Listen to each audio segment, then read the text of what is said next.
ചേച്ചി ദേ ആ മാല ഒന്ന് എടുക്കാവോ? ആ എടുക്കാം മോളെ. നിനക്ക് മാലയൊന്നും വേണ്ടേടേ? ഓ എനിക്കൊന്നും വേണ്ട. എടുത്തോ മോളെ, എല്ലാം പുതിയ കളക്ഷനാ. ഇപ്പൊ വേണ്ട ചേച്ചി, ഇപ്പൊ പൈസയൊന്നും ഇല്ല. പൈസ പിന്നെ തന്നാ മതി മോളെ. എടേ എടുക്കടി, പൈസ പിന്നെ കൊടുത്താ പോരെ, നമ്മുടെ സ്വന്തം ചേച്ചിയല്ലേ. പിന്നെ അല്ലാതെ. എടുത്തോ മോളെ. എന്നാ ആ മാല നോക്കാം അല്ലേ? ആ അത് നല്ലയാ, നിനക്ക് നല്ലോണം ചേരും. ചേച്ചി എന്നാ ദേ ആ മാല ഒന്ന് എടുക്കാവോ? ആ എടുക്കാം. നീ എന്താടി എടുക്കുന്നേ? ഓ എനിക്കൊന്നും ഇഷ്ടപ്പെട്ടില്ലടി, ഞാനൊന്നും എടുക്കുന്നില്ല. അത് ശരി.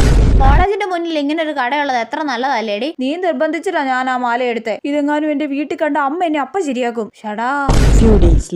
എടി അങ്ങോട്ട് നോക്കല്ലേ. എന്താടി? ദേ നമ്മുടെ കോളേജിന്റെ മുന്നിലെ ഷോപ്പിലെ ചേച്ചി. അതിനെന്താ? ഞാൻ ആ മാലയുടെ പൈസ കൊടുത്തിട്ടില്ല. ഷടാ, എന്നിട്ട് നീ ആ മാല വീട്ടിൽ കാണിച്ചില്ലേ? അത് കണ്ട അമ്മ ചോദിക്കും ഇത് വാങ്ങാൻ എവിടുന്നാ പൈസയെന്ന്. അതുകൊണ്ട് ഞാൻ മാല അലമാരയുടെ അടിയിൽ ഒളിപ്പിച്ചു വെച്ചിട്ടാ ഉള്ളത്. ഞാൻ 100 വട്ടം പറഞ്ഞാ ഞാൻ എടുക്കുന്നില്ലെന്ന്. അപ്പൊ അവള് നമ്മുടെ സ്വന്തം ചേച്ചിയുടെ കടയല്ലേ, കുഞ്ഞമ്മയുടെ കടയല്ലേ. സോറിയടേ, നാളെ വരുമ്പോ നീ ആ മാലയുടെ പൈസ കൊണ്ട് വന്നാ മതി. അതാ നിനക്കുള്ള ശിക്ഷ. ഓയോ, എന്നാ പിന്നെ ഇനി മുതൽ നമുക്ക് രണ്ടുപേർക്കും ആ ചേച്ചിയെ കാണുമ്പോൾ മുങ്ങി നടക്കാടി. അത് ശരി.